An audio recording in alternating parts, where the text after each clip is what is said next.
Maia, o nosso carinho e que o Espírito Santo de Deus possa confortar todos vocês. E olha, a gente começa falando sobre manter a forma, que não é fácil, a gente sabe, é preciso investir tempo na academia, nos alimentos ou em volta da sua casa fazendo aquela caminhada.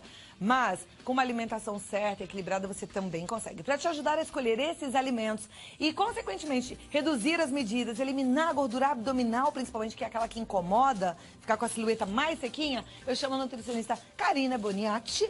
Tudo bem, Cláudia? Muito obrigada por ter vindo, viu? Obrigada você pelo convite. Olha que mesa gostosa. Deliciosa. Bom, perder essas gordurinhas abdominais todo mundo quer, entrar no verão mesmo mais sequinha, né? E como é que a gente faz? Na realidade é sempre aquela luta constante. A gente busca o trabalho da academia, como você comentou, de uma alimentação constantemente adequada e a ajuda de alguns alimentos específicos que acabam trabalhando em favor dessa perda de gordura. Já tem alguns estudos mostrando especificamente na perda de gordura abdominal. Ótimo, então a gente vai aprender quais são esses alimentos e consumi-los com mais frequência, Exatamente, né? Isso aqui é importante. Eles têm que fazer parte de uma alimentação equilibrada, saudável, porque não adianta eu comer só esse alimento. Ele não vai fazer um milagre, ele não trabalha sozinho. Ele trabalha em conjunto com todo esse processo alimentar. Então, por exemplo, vamos começar falando dos alimentos integrais.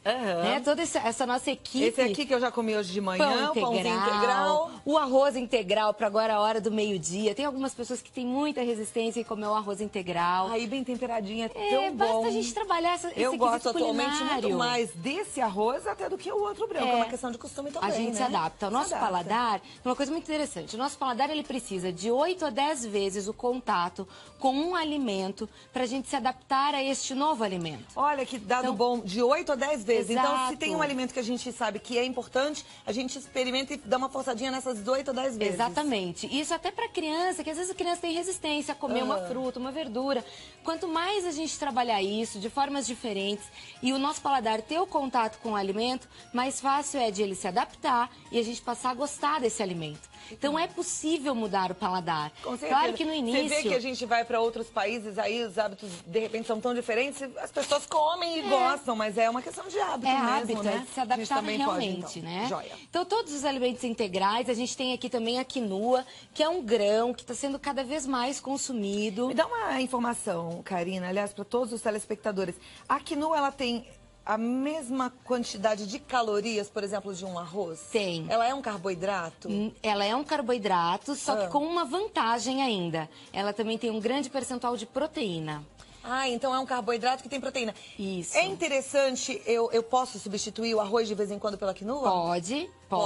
Mas eu não posso, por exemplo, comer um arroz, feijão e achar que porque eu tô comendo uma quinoa fria, comer um montão de quinoa. Aí não. Aí não. você tem que, você tem que compensar essas situações. Então vai comer um pouquinho do arroz e um pouquinho da quinoa também. Porque às vezes ela tá na saladinha e aí engana, a gente acha que porque tá na salada pode comer à vontade. Aí não, aí você tem que controlar para não comer demais, tá? Mas ela é um substituto do arroz e a vantagem é que como ela tem um percentual de proteína grande, ela dá mais saciedade do que o arroz. Aí tem cada receita de quinoa. Tem uma lá que você pode conferir no nosso site que já foi feita com quinoa, que é divina, com pepino. E é super fácil de fazer, é realmente uma questão de a gente trabalhar isso na culinária, né? Porque ela é excelente.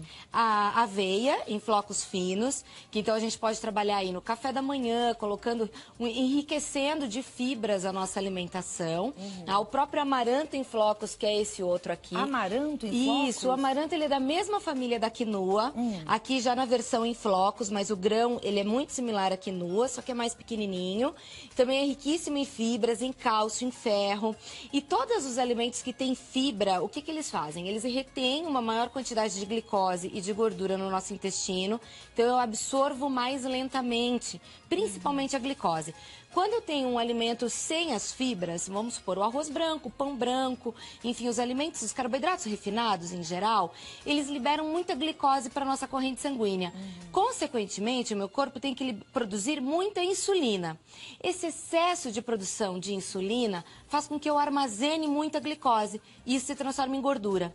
E tem muitos estudos que mostram que quando eu tenho esse pico de insulina sendo produzida, que é natural eu produzir insulina para guardar a glicose. Só que quando é muito drástica essa quantidade, eu tenho uma tendência a estocar a gordura na região abdominal, principalmente. Por isso é que quem come muito doce, acaba ficando gordinho, fica com barriguinha. Mais barriguinha, Naquela época que a gente dá uma descambar e sai comendo um monte de bolo de brigadeiro, aí já acumula um pouquinho de gordura no abdômen. A mesma situação para as bebidas alcoólicas. O álcool, ele é uma quantidade de glicose bem intensa, vai entrar muito na corrente sanguínea, vai produzir muita glicose, insulina, desculpa, e isso vai ser estocado como gordura. Então é verdade que o álcool da barriga. É verdade. E qualquer um? Qualquer um. Não tem essa história de que só a cerveja da barriga? Qualquer álcool faz isso. Mesmo os destilados. Agora, aqui. Batata Yacon, ela é um tubérculo originário dos Andes. A batata Yacon tem outro nome em outras cidades, estados, você sabe? Não sei, eu não sei te dizer. Mas acredito que seja da mesma forma. Ela tem o sabor da batata ou da mandioquinha? Da pera. Ela lembra uma pera. Acho que eu nunca comi. E pode ser consumida crua. Não precisa cozinhar. Sério? Sério. Na realidade, ela trabalha como uma fruta. Só que é chamada de batata Yacon.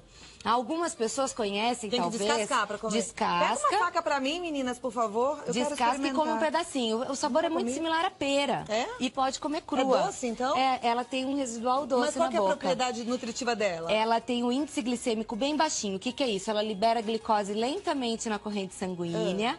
E para aquelas pessoas que, por exemplo, têm o diabetes, ela tem uma substância que trabalha como se fosse a insulina. Trabalha similar à insulina. Então, controla melhor a glicemia, a glicose que está lá na minha corrente sanguínea, sem fazer o meu corpo produzir a insulina. Mas é um carboidrato como a batata? É um carboidrato como a batata, mas que é melhor porque vai absorver menos glicose do que quando eu como uma batata. Tem muitas calorias? Mesma coisa, em questão de caloria. Mas, por exemplo, você falou que ela tem um gostinho de pera. Ela tem a mesma caloria que uma fruta mesmo ou não? De uma fruta, exatamente. E ela tem bastante fibra? Tem muita fibra, que é isso que faz com que ela tenha até mesmo na aparência índice glicêmico baixo. Faca aqui pra descascar essa... Ela tá um pouquinho sem fio, né? Mas tudo bem. Mas ela é excelente para, por exemplo, colocar em sucos. Então a pessoa pode consumir duas rodelas por dia, tá? Então se a gente fosse quantificar, deixa eu pegar aqui para mostrar pro pessoal, uma quantidade que chegasse a essa espessura. Tantinho aqui. Um tantinho, isso. Não pode ser demais, tá? Porque como ela tem essa propriedade de baixar a glicemia, de controlar a glicemia, você pode ter uma hipoglicemia se exagerar. Então, mais uma vez, sem excessos. Parece pera mesmo. Você jura que é uma pera. pera. A textura daquela pera dura. Isso. Gostei. Então você pode colocar isso todos os dias no café da manhã. Não pode comer uma inteira igual uma pera. Só um pedacinho. Então não pode exagerar na quantidade. Que legal, não conhecia. Batata? Yacon. Isso. Joia. Agora aqui, a gente tem a pimenta. Aqui a gente tem o grupo dos termogênicos. Eles aumentam o nosso metabolismo, favorecendo a queima de gordura. Então a gente tem o gengibre, a pimenta vermelha e a canela. Cada um deles tem algumas particularidades até bem interessantes. O gengibre, a substância que faz essa ficar com o metabolismo mais alto, é o gingerol. E ele também é um excelente antioxidante. Então, além de você trabalhar a queima de gordura, você melhora, por exemplo, a pele. Você vai ter uma pele mais bonita. A capsaicina, que é o que a gente encontra na pimenta vermelha, ela tem a capacidade de aumentar até 10% o nosso gasto calórico. Isso não quer dizer que eu comendo 1 quilo de pimenta eu vou queimar 100%, tá? Não precisa. Na realidade, isso tem que fazer parte da nossa alimentação. Então, por exemplo, na hora do almoço, você colocar um pouquinho de pimenta em uma das preparações, isso já está favorecendo o seu metabolismo. E a canela, a gente tem também uma substância nela, que é o cromo, que ajuda a gente a ter um apetite mais controlado.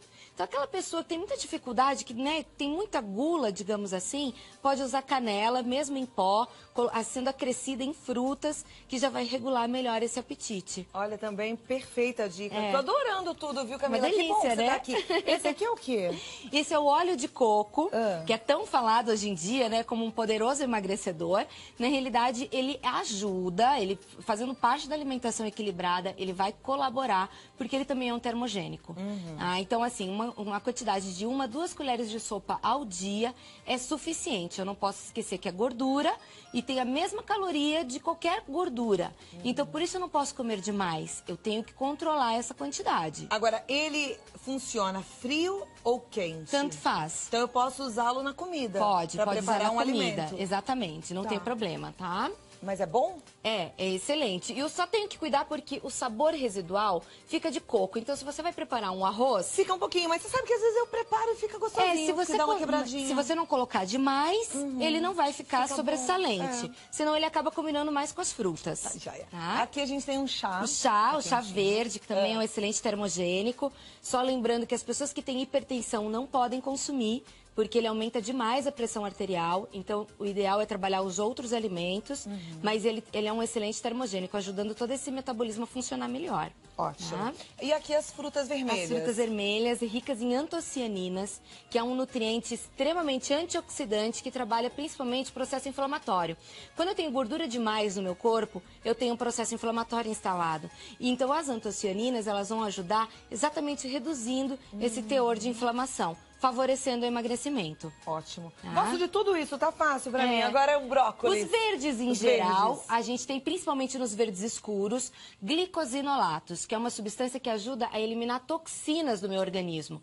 Toda vez que eu tô querendo emagrecer, eu preciso favorecer essas reações metabólicas. E no caso dos glicosinolatos, eles limpam o meu corpo, favorecendo essa perda. Sem contar que eles têm um percentual de calorias muito baixo, então naturalmente eles vão trazer menos calorias, né? O residual de glicose vai ser bem menor no meu organismo. Então, bastante verde, frutas vermelhas, chá verde, vamos colocar um pouquinho de pimenta nessa refeição, fazer aí o uso do óleo de coco, tá fácil, hein? E aqui a batata Yacon, que eu já fiquei fã, gostei. É uma maravilha. É deliciosa mesmo. E olha, o contato da Karina Boniati, que é nutricionista, é o www.colheradagourmet.com.br, colheradagourmet.com.br. O telefone é 0 operadora 11 985 40 1201. 985 40 1201. Você cozinha também, Karina? Também. Você falou colherada gourmet? Exatamente. No Então Colherada Gourmet você vai ver alguns cursos que a gente faz, que são bem gostosos, aliando a gastronomia e a nutrição. Ah, então você tá convocada a cozinhar comigo e ensinar a gente a cozinhar com saúde. É isso tá bom? mesmo. Tá bom, pode deixar que eu volto sim.